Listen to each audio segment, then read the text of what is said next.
plays Captain Nathaniel Barnes on Season 2 of Gotham. That's on Fox on Mondays at 8 Eastern Time, 7 Central. And long before we fell in love with him on the commish, he was the pride of Lowell and Andover, Mass. Back here on The Rich Eisen Show, Michael Chiklis. Good to see you, sir. Good to see you as always. Thank you for coming back. My pleasure. Thanks for having me. Last time we saw you was after the Patriots' Super Bowl victory. You were all of a glow, all a blush. I was. And yes. we had no idea what this whole concept of how long the football conversation with PSIs was going to last. Please. We had no idea at the time what was unfolding. No, and now here we are on Sunday Night Football with the Patriots taking on the Colts, and your team not taking any bait this week. No cheese being taken. It's just like another week. But it's not another week for you, is it, Michael Chiklis? Let's be honest here. The fan part of me, absolutely not, of course. Right. You know, but one of the greatest things I think, and the thing, you know, Tom's a friend of mine, and I admire him because he will not talk smack. He will not be distracted. He will not disparage another player or a coach or anyone else, for that matter. And he will prepare, and he will do all his talking on the field. And to me, there's nothing better than that. I just, you know, I was raised, you know, if you don't have something nice to say, don't say anything. And there's something that incredibly admirable about, you know, letting everybody else do the trash talking. And when it comes down to the field, that's it. But don't you want, let's say fourth quarter, not just this week, but any week, up 21, up 28, don't you want to let's put Garoppolo in there to take the live shots? Or do you want to really push the pedal to the metal and just rub everybody's face? No, I want to beat him by 50 points. Maybe 35. Yeah, that's what's coming. Do you think Sunday night? Look, you can't predict these things. You can't. But I know that the Patriots will be prepared. Yes. And they will be particularly vigilant, I think, this week. I love your choice of words right there. Particularly vigilant this week. I think so. Look, I have already dubbed this the What Are You Gonna Say Now tour. That's a large bumper sticker. Is it a T-shirt? Does it go on the front and the back of the T-shirt? I have it in my office. Okay. What are you gonna say now? What are you gonna say now tour? From one city to the other.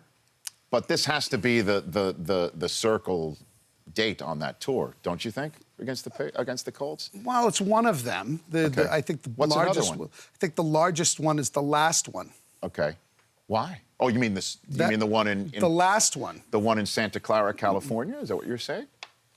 If everything goes well. Right. You're loving this, Brockman. You're loving every piece of this conversation. Yes. Yeah, because we share the same thoughts. We are mind melded right now. You are? He's been kind of bothering me a little bit because he's trying to tell me what to say. But I'm telling you, I'll get to it. I said it. I know you got it. It's okay. I'll let you ride it out. Well, Tommy, he's got it. But it's interesting that you guys say that you're connected at the brain and at the dome, because Josh Gad, who you went to the Super Bowl with him, correct? I did. Okay, you know, he's a big Dolphin fan. Yeah, I know. And the poor guy. He came on the show about a week to 10 days after you were on. Oh, no. The program. And we talked about how you came on and you went to the Super Bowl with him. Something's coming. And this is what he said. Don't shoot the messenger. Okay. Go ahead and play it. When it comes to the Patriots and his love for them, he's such a bald bastard. That's what Josh Gad said. That I'm such a what? Bald. Bastard? Yes, that one. That word, sorry. It's okay. It's twice today. We play it all the time. Whenever he talks about it, Brockman. So. Well, that's just, again, this is bitterness. This is sour grapes. This is a guy who actually has stood next to me, sort of mournfully eating his sausage and peppers, you know, while the Patriots did what they did. There's a picture that I have on Instagram, and he's in the shot. I don't know if you guys have it. Yes. It's just one of the only things that took the joy out of that win for me is we win, right? This incredible, you know, and I named my dog Tom Brady. I did. And I almost didn't because of the interception. I almost went with, you know, oh my God, his name blew out of my head. Butler. Butler. Yeah, I almost went with Butler. Okay. We went. Remember, it was almost like a Seattle home game because it was, It was There are a lot definitely of them. 3-1. A lot of 12s. Seattle, Yeah. definitely. And we were 10 people in a sea of Seattle, right? And we went nuts. And I grabbed my wife and I pick her up and I look, and right behind me is like a 12-year-old boy with his face painted green and blue. And I will never forget that poor kid's face. Aw. And I was suddenly transported to Fenway Park back in the 70s, day. Yes. sure, yeah. When your team hurt Which will me. go unmentioned. The Death Star, as it has been referred to. And it just took the guts out of me, that kid. Right. I'll never forget that kid's face. But Gad was, how does one mournfully eat sausage and peppers? He was doing that? Well, you know, he's a funny guy. He is. And he thinks funny, and he does everything for funny. So he's just eating the thing, and he'd look at me like... But just to sit here and have the voice of Olaf call you a bald bastard was really somewhat out of a body experience, you know? Yeah, sorry, Josh, but you're a bitter bastard. I got... Oh, my God. There's your sound bite. You have it now. I love it. I've got Michael Chiklis here on the Rich Eisen Show. So you've been to Toronto to shoot a movie recently, or was it Gotham I was that you were shooting earlier in June, July. I was in Toronto shooting a movie with Numi Rapace, the original girl with the dragon tattoo. Sure.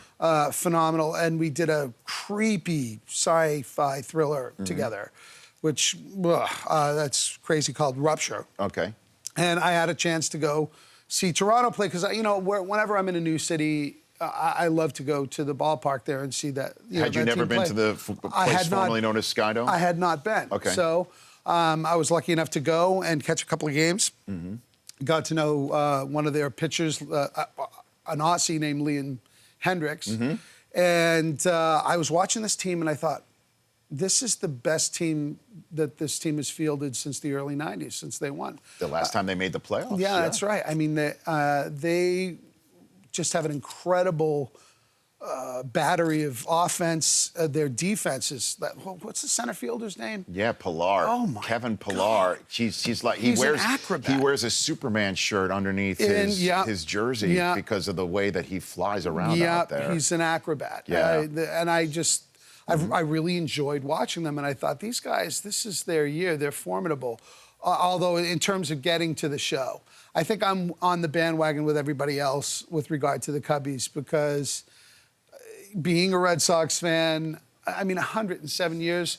I asked him, and you guys, this is your purview. At the Chris Command Center. We have to find out if anyone is living in America that was alive when the Cubs last won the. Is there anybody over 107 There years? is. The oldest woman in America is 116 years old. Her name is Susanna Jones, originally born in 1899 in Alabama. Wow, now that's living great. in New York. Now living in New York. She's 100 and what? 116. So that means wow. that So means she she might was remember 9. it. That was she was 9 when the Cubs won. Wow. Yeah, she was 9. I'll never forget, when the Red Sox won in 2004, the first, I was in a hotel room in Vancouver, Canada, shooting the first Fantastic Four movie. And, I had the bottle of Macallan in my hand, and I would not pull until it happened.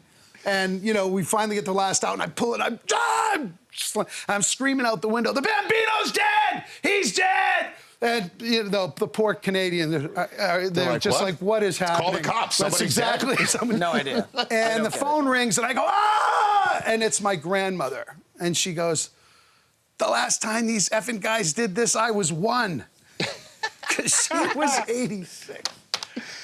So were you by yourself when the I Red was Sox? by myself. I was too. This big sports moment for you, and I you were was by but they yourself? wouldn't let me go home, but I did get the night off. So I ran to my hotel room and sat there alone watching that. Speaking of running, I know you have to run, so let's talk about Gotham Okay. before you leave here. It's amazing that you were in the Fantastic Four, you played Thing. Now here you are in another completely different realm of the comic book era, although this is a nice twist to the Batman tome that we're seeing right now. Yeah, on man, Gotham. if the shoe fits, right, it felt like such a natural fit because it's sort of this hybrid of a lot of things that I've done before, but it's brand new, and it's in a different world.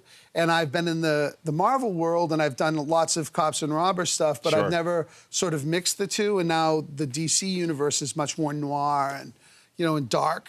So it just seemed like the Cinderella slipper. My foot just went right into it, and it felt really, really right. And I don't, judging from the reaction, it seems like the fans are really excited. Yeah. And yeah, man, the show looks amazing. Danny Cannon and those guys, they just have an incredible crew, and it looks like a huge feature film. I mean, I don't know if we have time, but I have a great story. Go for it. And this is one of the great things about celebrity, that you get access to things.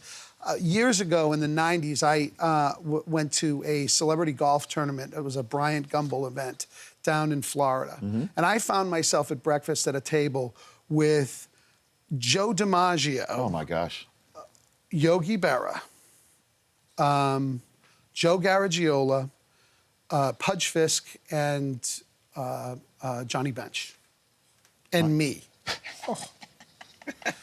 Right? Yeah. So I'm eating my eggs and not saying anything and listening.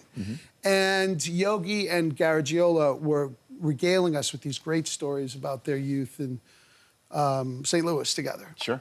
And this was so incredibly special. I felt so blessed to sort of be there to see this.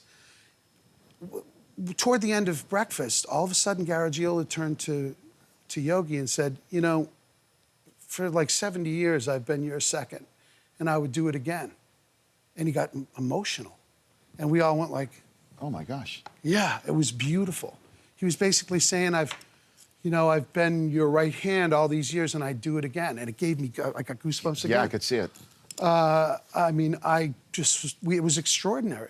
The admiration and love these two men had for each other as friends, Special. We walked away from there, and Carlton Fisk looked at me and went, what? Yeah. To be a fly on the wall for that, and then have Carlton Fisk share that moment. Like, did you hear that? What? Like, yo. Crazy. That's Pudge Fisk for crying out loud. Yeah. Oh, my gosh.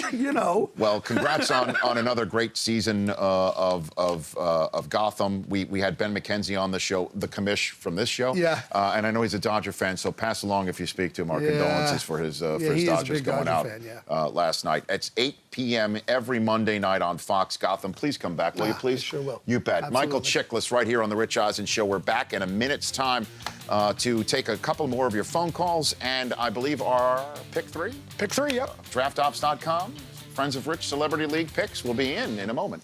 Nice. The Rich Eisen Show, weekdays at noon Eastern. On Audience.